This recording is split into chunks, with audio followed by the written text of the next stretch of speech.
Hi, and welcome to Let's Talk. I'm Sharaad, Kuttan. This is a show that brings you the most important conversations of the day. Yesterday, we talked about education. We talked about STEM education, science, technology, engineering, and maths. And we had a panel discussion on it. And today, we're going to continue that, but looking at just one of those elements, maths. So mathematics, if you want to be pedantic about it. Now, the person I have with me is very interesting because he's a teacher at Cherrybrook Technology High School in Sydney. He's a YouTube sensation with hundreds of thousands of subscribers to his YouTube channel. And last year, he won Australia's Local Hero Award at the Australian of the Year Awards. And who am I talking about? I'm talking about Eddie Wu. Eddie Wu, thank you so much for joining me this evening. Sharaad, it's my pleasure. Okay, I know you've had a very busy day speaking to lots of people, engaging with lots of Malaysians.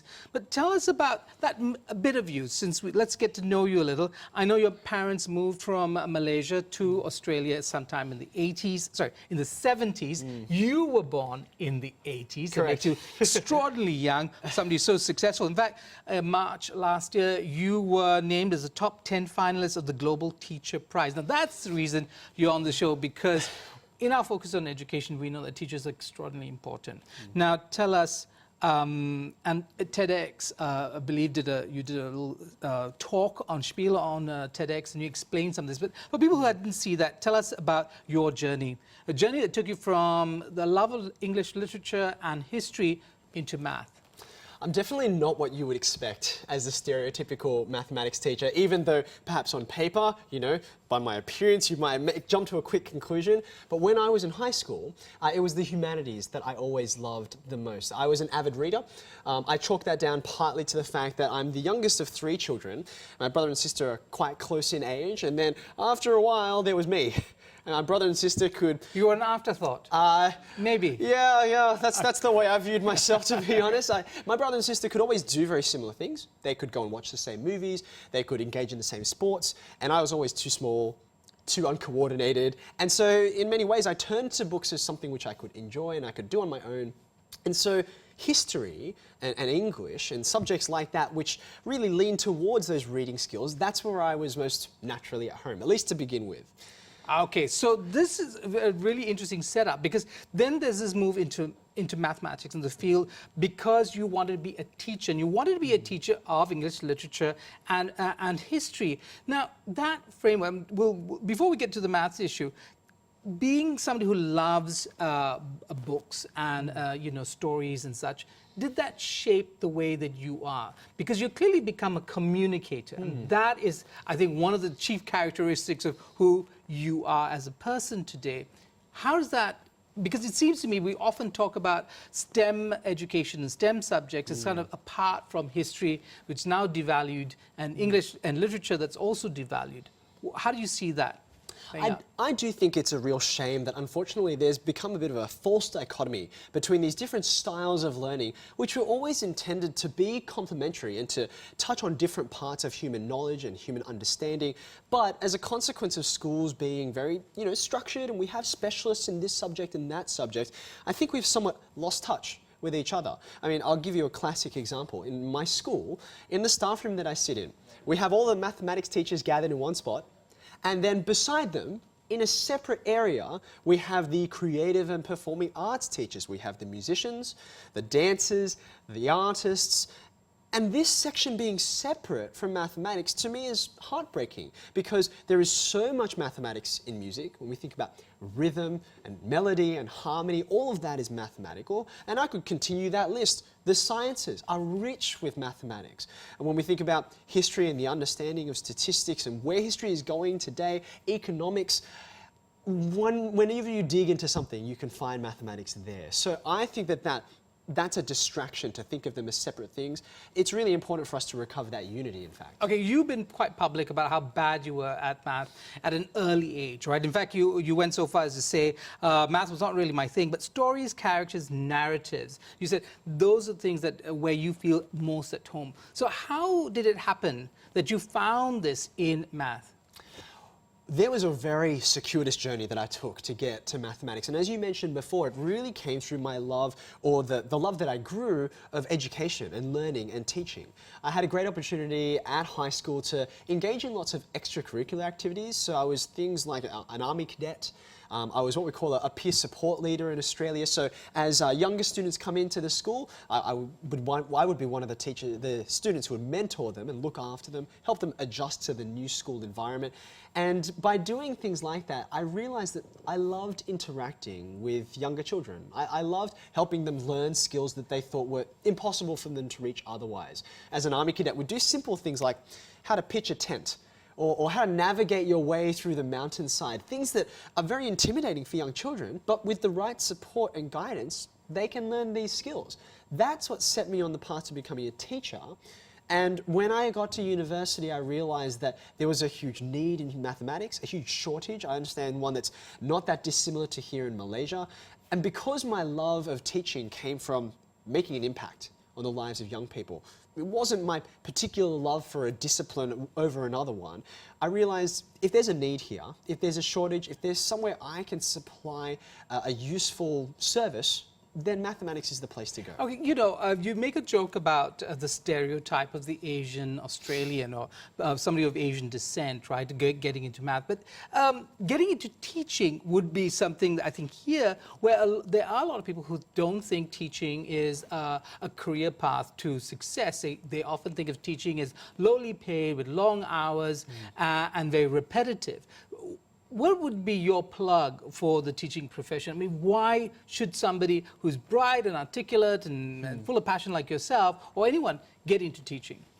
There are so many ways that I could justify the whole idea of teaching, but I would highlight probably three things. I'm leaning very much on not just my own experience, but the research of people like Dan Pink. Dan Pink's done a lot of psychological research into the area of motivation. What is it that keeps people motivated long-term in, you know, whatever kind of pursuit or hobbies or profession that they go into? And he talks in particular about three qualities that I find really fascinating. He talks about autonomy, mastery, and purpose. And these are things which all human beings, no matter what field they go into, no matter what hobbies they pursue, we want to have some sense of control. We want to have some flexibility and the ability to choose our own direction, some autonomy over how we do things. We want to gain a sense of mastery as well. There are a few things as satisfying as developing and increasing in our skill and saying, yes, this is something I have a skill for. I have expertise in this area. And then, of course, we want what we do to count. We want it to have a long-term impact. We want there to be a purpose for which we can say at the end of our lives, yes, that was worthwhile. Well, okay, I get that about teachers. Teachers can be of tremendous consequence for the lives of young people. Right? We all remember our favorite teachers and so on and so forth. Autonomy is not something I would associate with the teaching profession, partly because of the curriculum. It seems that many teachers are tied to that curriculum, especially in countries like ours, where, you know, where the education system is fairly authoritarian, as the government had been for many years, right? And now we see a real attempt to change it. Why would you associate teaching with autonomy? I knew that question was coming, Sharaad, and I walked right into it. You're right, and to be fair, as a mathematics teacher, I think, obviously I'm somewhat biased, but I think there are few syllabuses, few curriculum areas that are as detailed and as prescriptive as the mathematics syllabus. And despite that fact, I think there is enormous space for autonomy. I'll give you a quick example. When I teach my students about the physical concepts that are part of mathematics, things like motion, displacement, velocity, acceleration, I am mandated to teach this particular equation. I need to teach this method for solving a problem. Yes, those are very specific and very, you know, regimented in some ways. However, what is the way that I'm going to engage my students to help them understand those concepts? Am I going to show them all of the equations on the board, lay down all the theory, and then show them a series of problems they can now see in the real world to do with astronomy or to do with vehicles moving around a racetrack? Well, I do it that way. Maybe I won't even talk about theory at all. Maybe the first thing I'll do is I'll take my students out into the playground and we'll throw tennis balls and basketballs and different objects around, and we will observe the patterns. We'll film it, we'll put it in slow motion, and then we'll watch as these objects trace perfect mathematical lines through the sky. I could go on and on and on. I really have true autonomy within my own class context to take those specific ideas, but allow my students to experience it in a way that actually makes sense to them. Were you an outlier in school as a teacher? Were you doing too much? Were you the overachieving teacher? I wouldn't say so. I think one of the great hallmarks of the Australian education system is how wonderfully stocked we are with very skilled and passionate and dedicated teachers. And probably what I've been able to do has become a little more visible just because of the use of the internet and what's accessible now through YouTube. But I'm delighted. I get to go to teacher conferences and meet other colleagues who they put me to shame, to be honest. So I'm one of many teachers who are very professional. Okay, we're going to continue this conversation. Stay tuned to Let's Talk. My guest tonight, Eddie Wu.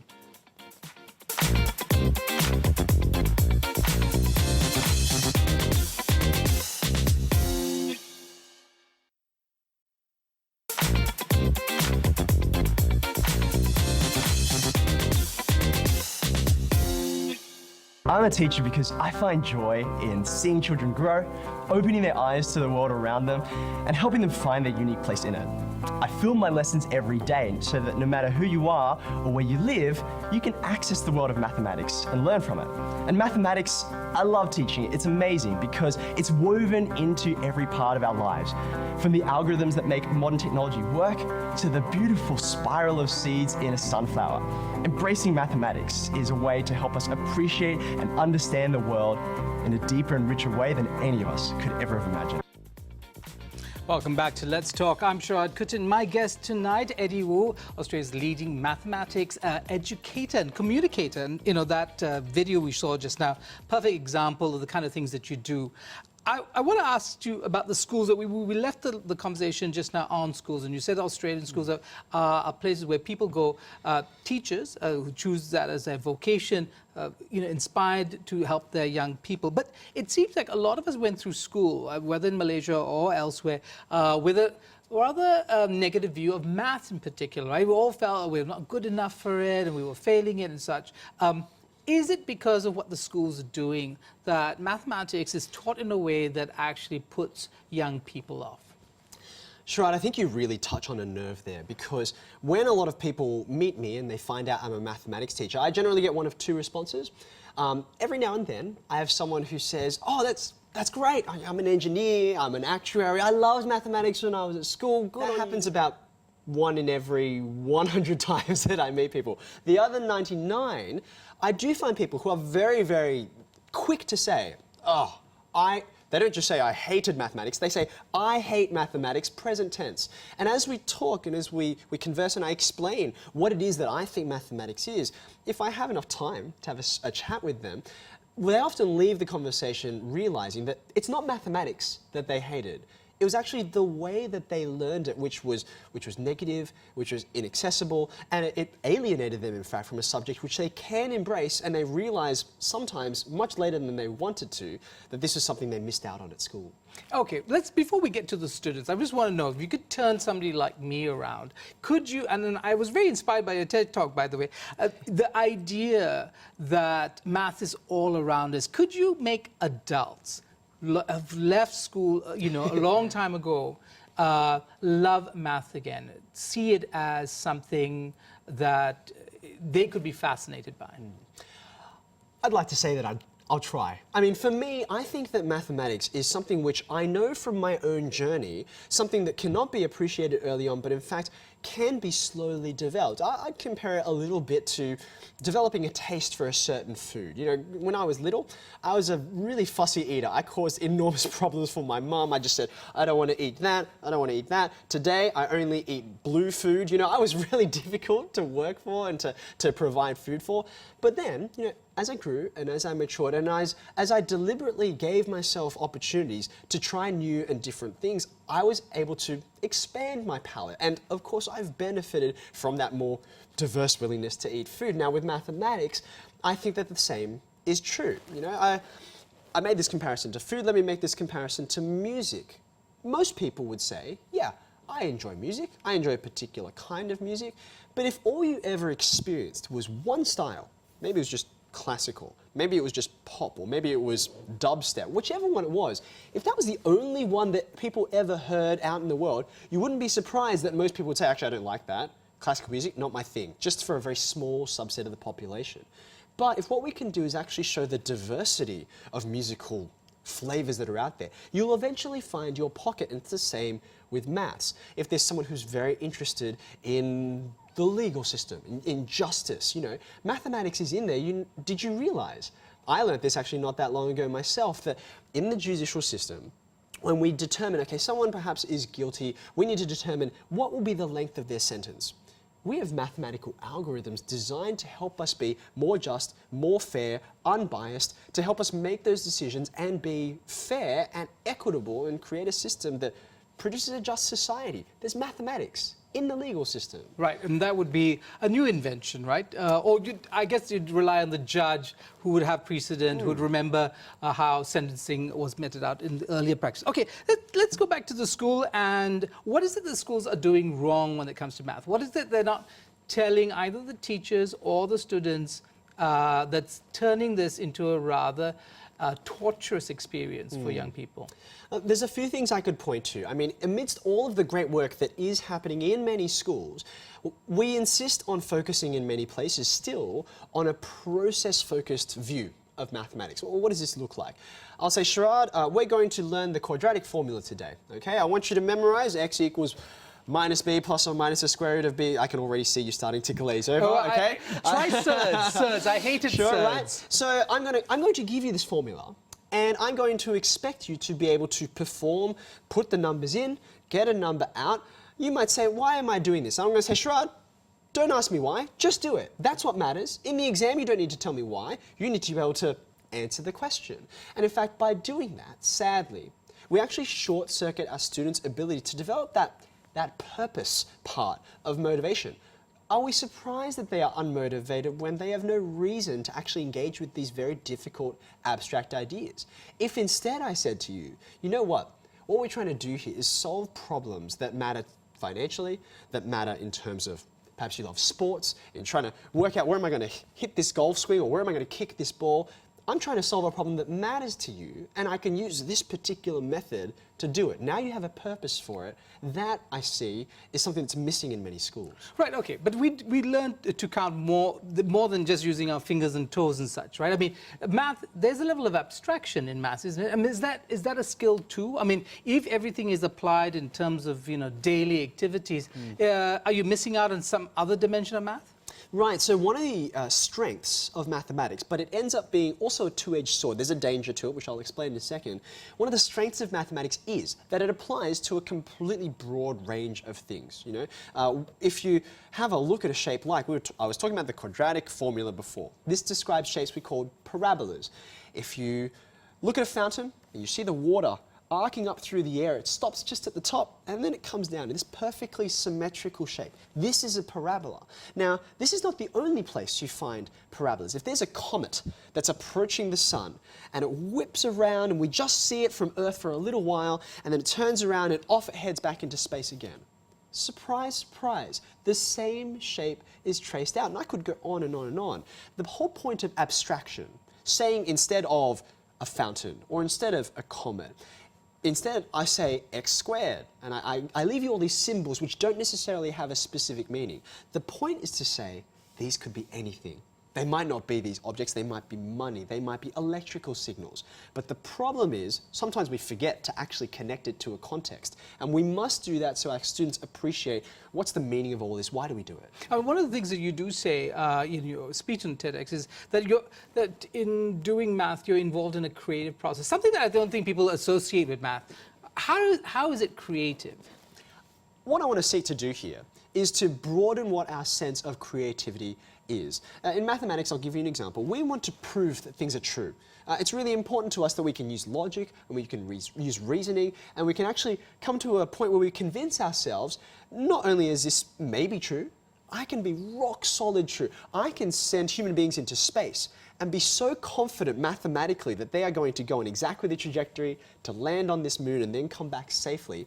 I'll bank on it. I'll bank these people's lives on it. And so when we're reasoning, when we're arguing mathematically, there may be one destination. There may be one result we want to prove or one answer we get to. But there are so many different paths to get there. In fact, that's how we gain certainty in mathematics. We prove things through a variety of different means, and it takes creativity to think of those different means. And that's not to mention, when we think about things like the arts, I mentioned music before, visual arts is intensely mathematical. All of the patterns and symmetry, all of those have mathematical foundations woven underneath them. I think Carnatic music in southern India is also very mathematical. You talked about Islamic arts as well in your presentation as being very mathematical. We'll hold that thought. We'll come right back with Eddie Wu in a short time. Stay tuned.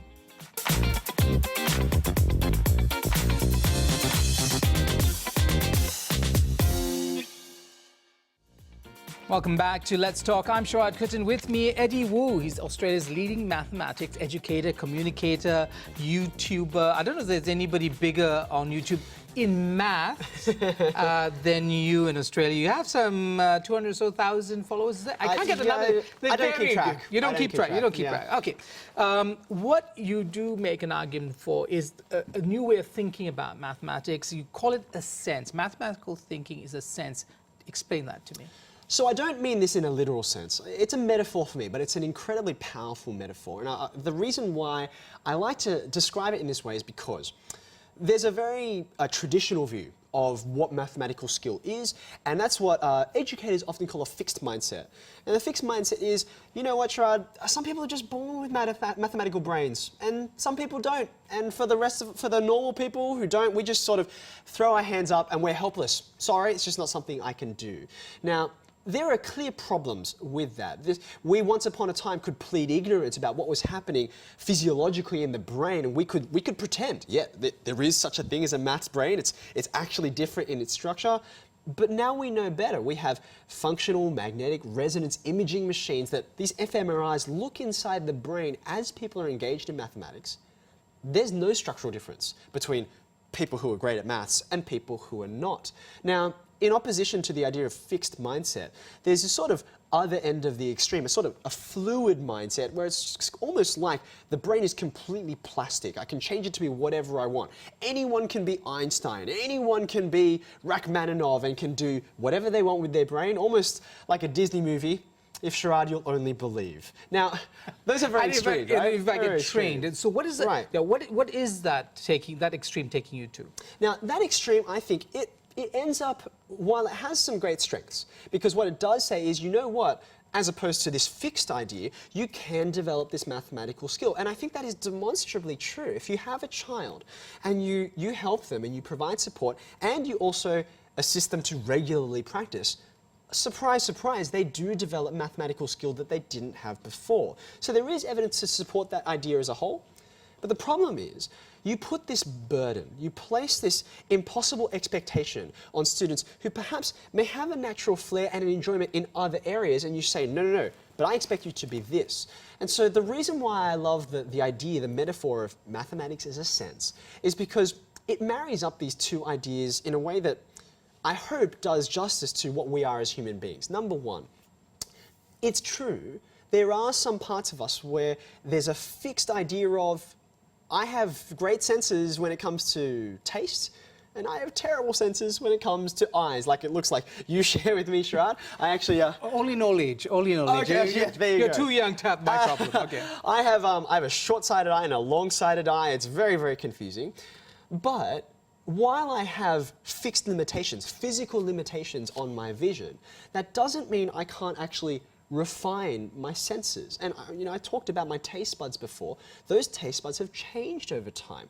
I have friends who over many, many years have become real wine connoisseurs. They go on tours, they drink this one and this one and this one, and they say, wow, this one's different. This is nice and fruity. This one's very dry. And I say, how can a wine be dry? It's wet, isn't it? This is something I clearly have not cultivated myself, but they have. I have some friends who are musical, and they would listen to a note played on an instrument, and they'll say, that's a C sharp. I said, how did you know that? They said, we've learned to develop perfect pitch. Now, the senses may be rooted in physical realities that some people are better than others, but they can be sharpened, they can be refined. And that's why I think mathematics is somewhere in the middle, neither fixed nor completely fluid, but like a sense that allows us to perceive the world and one we can actually grow. Okay.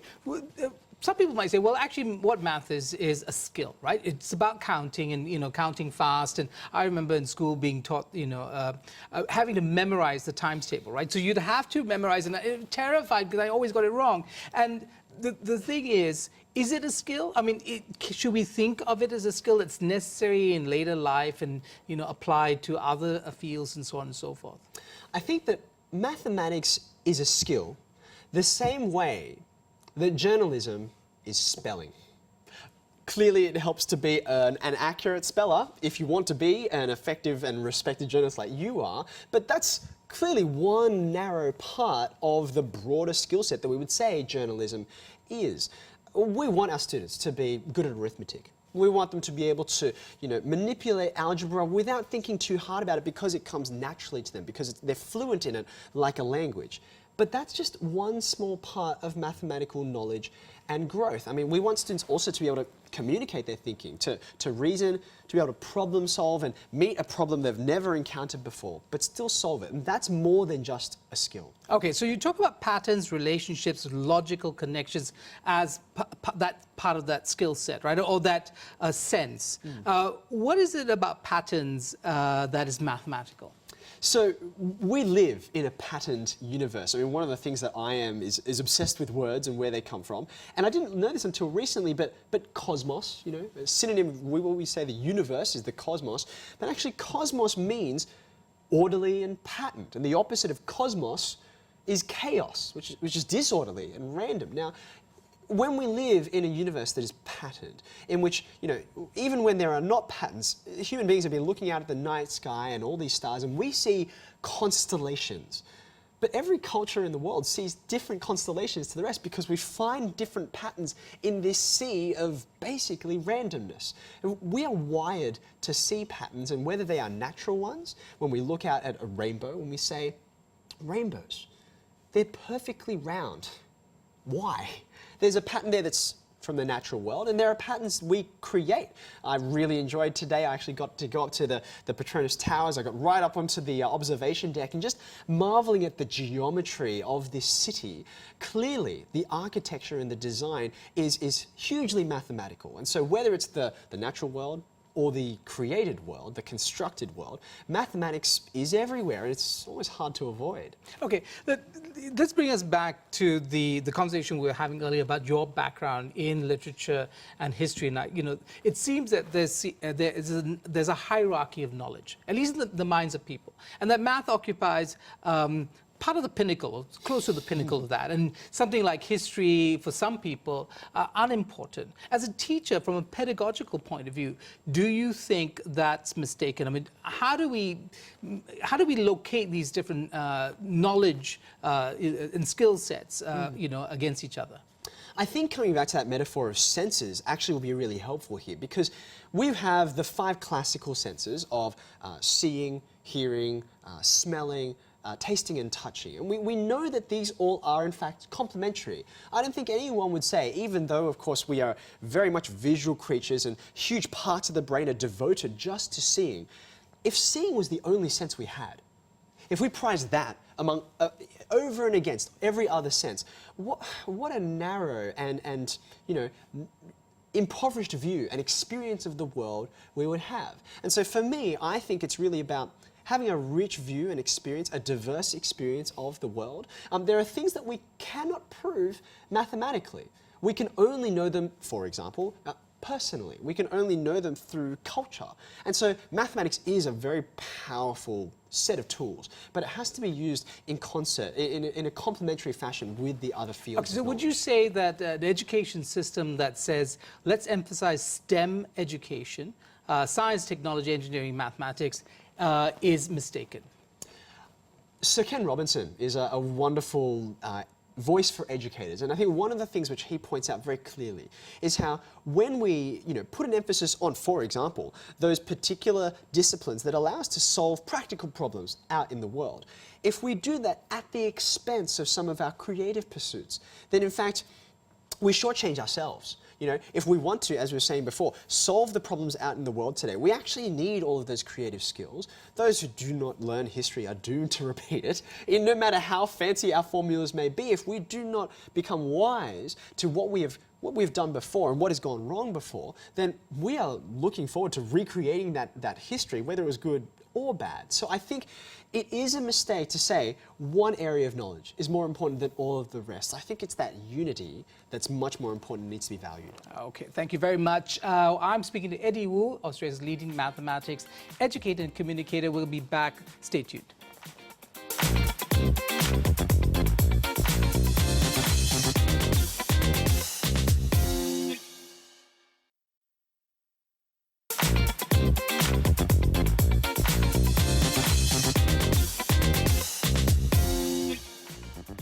Welcome back to Let's Talk. I'm Sharaad Kuttan. With me, Eddie Wu. He's from Australia with Malaysian roots, just a hint of him. He's Australia's leading mathematics educator. He's a recipient of many awards. He won Australia's Local Hero Award at the Australian of the Year Awards. That was in January last year. And then in March, he was named as a top 10 finalist in the Global Teacher Prize. All accolades for a very young man who's done extraordinary things, at least in the field of math. Now, you're a teacher. And I remember you're Cherrybrook. What a beautiful name for a school, Cherrybrook. Teachers in Australia. Tell us about teachers in Australia. Are teachers in Australia empowered to be stakeholders in discussions about education policy? Are there feedback mechanisms? How involved are teachers in shaping what happens in schools? Teachers in Australia have this great opportunity to always provide their voice in all of our, for example, syllabus design processes. We always have a consultation period where every teacher gets the same weight as an organisation that's really large. They can put in their submission, put lots of time and thought and effort into that, and it goes into the official record and it gets produced in the ministerial report. We still have a long way to go, though, where teachers can actually become decision makers who are at the table and having, I think, the kind of voice that they need to really shift and guide what's happening in the classroom, because they are eminently qualified to do that, being the people doing the work themselves. So they don't have autonomy. Are you saying with regard to the school, the curriculum, that's where they lack, they're not empowered? Is that what you're saying? So it's a complicated picture. I think I want to resist, the oversimplification of saying, look, they just have no power, because that's not true. But at the same time, there's a long way to go still. And let me illustrate this. I was talking about the syllabus consultation period that happens. Very recently, we had new syllabuses introduced in mathematics, English, science and history for Form 5 and Form 6 students. And so the whole curriculum, for some areas, in the first time in decades, was really radically changed and shifted. Now, many changes were made, many changes were suggested, and then teachers had months to have a look at that, to diagnose it, to dissect it and say, these are things which we think are great, these are changes which we think clearly need a bit more thought, and there were real changes made in response to those teachers' suggestions. So no one can say, oh, teachers have no opportunity, teachers are silent, they have no opportunity to have an influence on what they are teaching. But at the same time, there are lots of decisions that are made which are not to do with what is best for students, which sometimes there are lots of stakeholders in this decision-making process. Education is something that everyone cares about, and often teachers, despite being the ones who are going to implement the curriculum and teach them to students, don't get the opportunity to say what they need to say. Who's the most powerful voice in education in Australia? Is it the parents? Are the parents the ones who are determining things? Are they politicians who have taken those positions? It's a really interesting and more dynamic landscape is what I would say. I mean, you mentioned parents, you mentioned politicians. In addition to those, I would add universities. There's an incredible voice from the tertiary sector, which has a lot to say about what kinds of students we want exiting our secondary schools, and that's a very fair call to make. I mean, one of the things that we were really worried about was students who were coming out of school, and they were not prepared for engineering courses, which required really significant advanced levels of mathematics. And so, rightly so, they have a voice at the table. And then, of course, we also have industry. Industry wants to make sure they have people who have the right skills, who are numerate, who can make decisions and also work together with other people. Okay, what about the question of, research? Is there much research happening so that when you formulate a policy or you're looking at the curriculum or you're looking at, what actually is transforming the learning experience for the young person or transforming outcomes? Is there much research and who's doing it? In Australia, this is a growing field. I think the Mathematical Education Research Group in Australia, MURGA, as we affectionately call it. Oh, it's actually called that, MURGA. That's what its actual name is. It has been meeting for decades, and it is a very powerful force. However, at the same time, I hasten to say we are overshadowed by places like the US and the UK, which obviously have advantages of scale, but even without, when we take that factor out of the equation, pardon the pun, they are doing a lot more work in terms of researching innovative practices, looking at evidence-based sort of, is this assessment style actually helping our students learn? We know we can get really good data out of it, but does it help students have a more positive experience in the classroom that actually equips them in the workforce? Those questions are ones which we are struggling to answer in places like Australia, and it's not enough to look at overseas context. If there's one thing I've learned about looking at education systems around the world, whether it's Dubai or Uganda or here in Malaysia, it's that no matter which great system you look at, Finland, Shanghai, Singapore, etc. You cannot simply take their ideas and their research and drop them into your own context. The Why cultural not? differences. Well, okay, cultural differences. So when it comes to math education, we had a controversy in this country some years ago where the government tried to push the learning not of math but of English, and they decided that it was going to be the vehicle for that would be science and math. So there was pushback because they said, and people who were against this said, in fact, math is best learnt in the mother tongue. Now, is that the kind of conversation you're having in Australia? I mean, are those cultural issues really that significant in the way kids learn something like math? Which seems to be about symbols kind of beyond language, as it were. It's a language of its own. One of my favorite quotes is from the scientist and mathematician and physicist, Galileo Galilei. He said, mathematics is the language with which God has written the universe. And I think that that is true. It is, in some ways, universal and beyond. In fact, one of the things that's come out of the videos that I've put on YouTube, which I've been delightfully surprised by, is that even though I teach the Australian curriculum, and I teach it in an eminently Australian accent, in fact, only 8% of my viewers are from Australia, and everyone else is around the world, and that speaks to the universality of mathematics.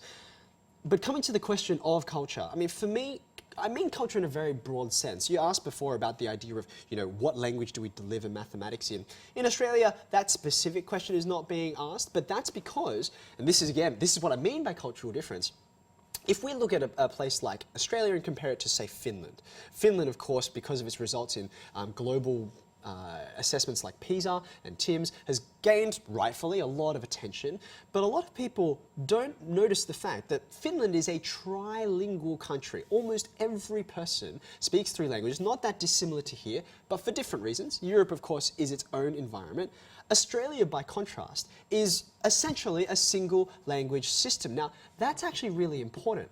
The ability to be fluent in multiple languages is a huge asset when it comes to learning another language like mathematics. So which language do we offer it in, I think, is less an important question than what's the environment of a student's mind, what's the landscape in there that fits them better or poorer for learning the language of mathematics. Okay, I have a really big question for you, but we're running out of time. I'm going to come back to the next section. I want to get your sense of what ought to change. If I had a magic wand and I made you the Minister of Education, what would you do? And that's coming up in the next section. Stay tuned to Let's Talk.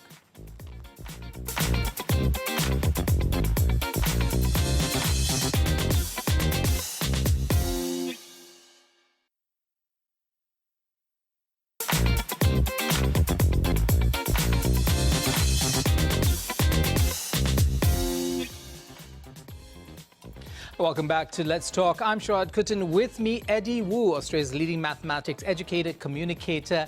And if I woke up tomorrow as Prime Minister of the country, I would make him the Minister of Education, and I would audition you first, and I would say to you, what would you do for math education in this country, or any country, let's assume it's a country, a nameless country, what would you do? I'm going to throw two big ideas at you, and they are radical, but in an environment like today, where we have so many students coming out of our mathematics classrooms vehemently disliking the subject, I think that calls for radical change. So my first suggestion would be, I really think assessment needs to undergo a transformation. So the exam system. Correct. In fact, I think the whole idea of exams, while they do have value, I don't want to get rid of exams, but if they are the only way that our students have their knowledge and have their skill measured, I think in fact we are getting a very false representation of their mathematical skill. And time again, and if there are any teachers watching tonight, I think this would resonate with them. I sometimes have to write a report comment that sounds a little bit like, Sharaad is an effective mathematician in class, but this result does not reflect his true ability. Because they sit an exam, it's under time pressure, it's all about memory, and suddenly students are very stressed. Their fight or flight response kicks in, and actually that has been demonstrably shown in research to really diminish their mathematical ability under pressure. And we know many of the problems that we want to solve today that require mathematics. No one's got a 3-hour timer on you. No one is saying you're not allowed to consult any kind of textbook, or you can't look at the internet. You need to have every single one of those formulas in your brain. That is a completely contrived situation. And so in addition to exams, which are very helpful, I want to have a diverse range of assessments that allow students to actually show how well they can communicate mathematically, show how well they can actually work alongside others and devise a solution to a problem they have never ever encountered before. So number one, I want to change the way we assess. Number two, I think the way that teachers in the classroom need to relate to their students, particularly in mathematics, really is in long need for a fundamental change. My maths teacher was at Form 1, was very strict, and all I remember was that she was very strict. That's unfortunate. I don't know if being strict and teaching math come together. I hope they don't. I really, really hope that the main memory my students have is not about strictness or anything like that.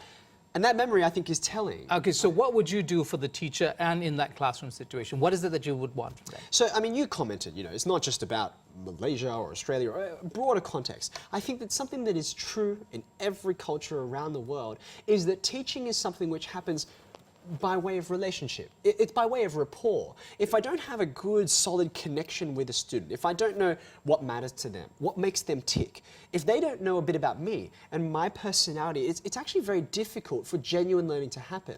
I might be able to convey facts into your brain.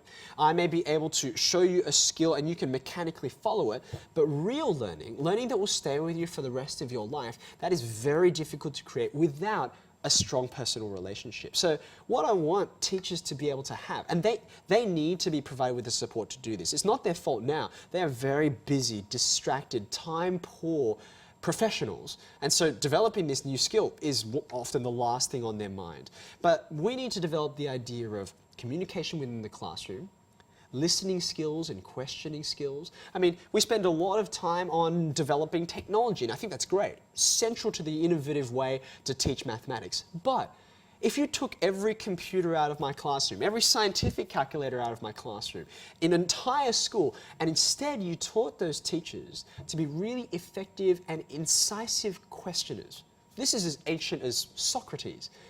But that skill, that really helps to engender deep understanding. And that does not happen in teacher training? It doesn't happen nearly enough. I think we get a taste of it. Our sense of educational psychology for me was 6 months out of 4 years in my degree, and I got a sense of what it was about, but I had very little opportunity to actually hone that skill. That all happened when I was in the classroom, and for some teachers, they do not have the support, particularly if they're in a rural or remote area, to be able to develop that skill and have good role models. They need that support underneath them to professionally develop. Okay, so we have exams, we want to get rid of them, or we want to diversify. Exactly. That's okay. Thank you.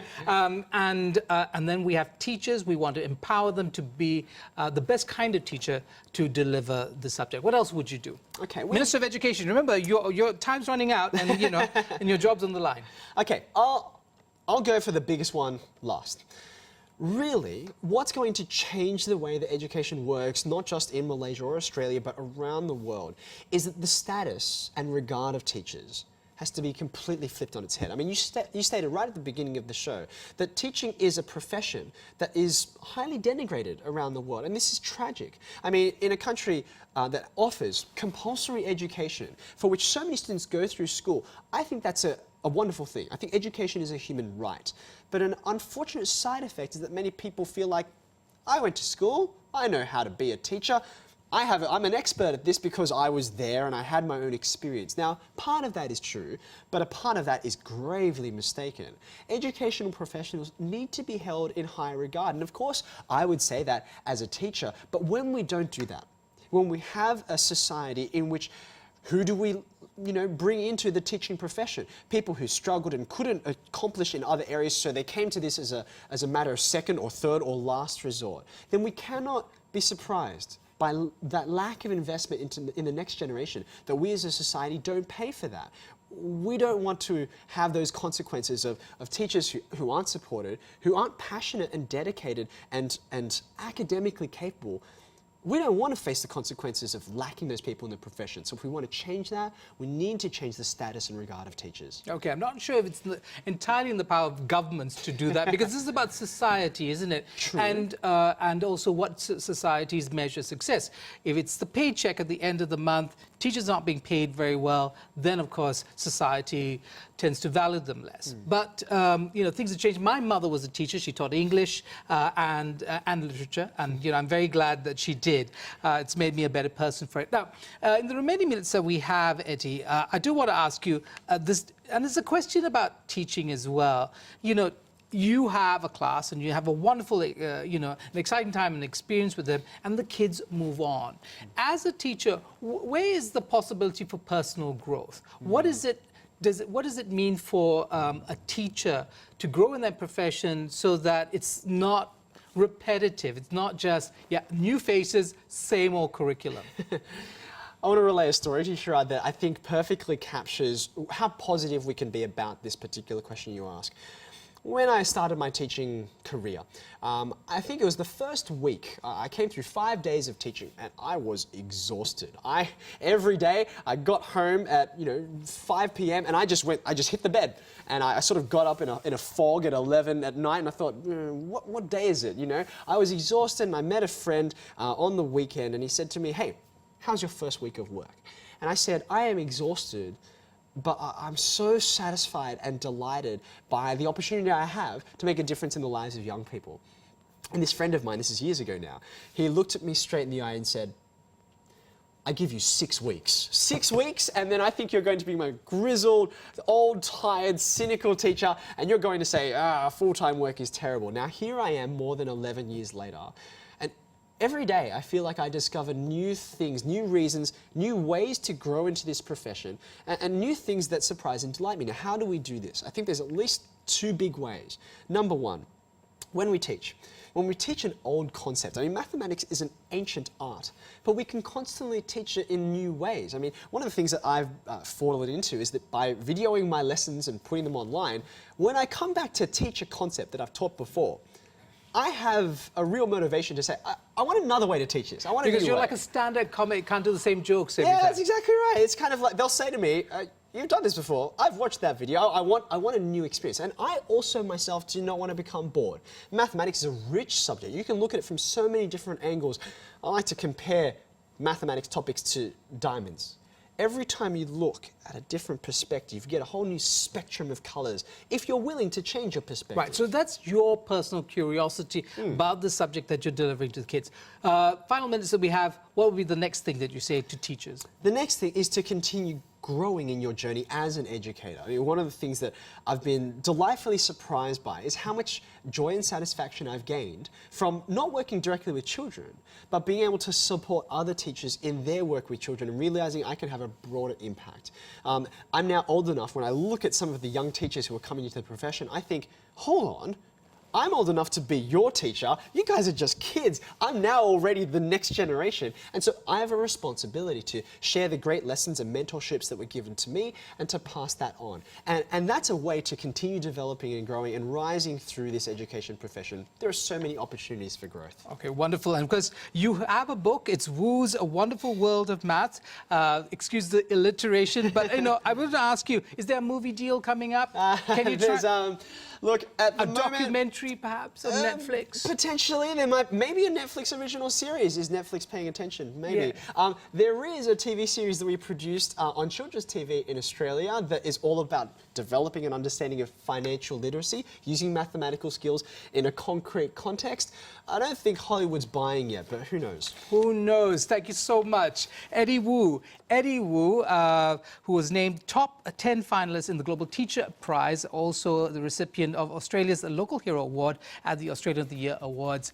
A man committed to communicating the joys and the wonders of mathematics. This has been Let's Talk. I'm Sharaad Kuttan, only on Astro One.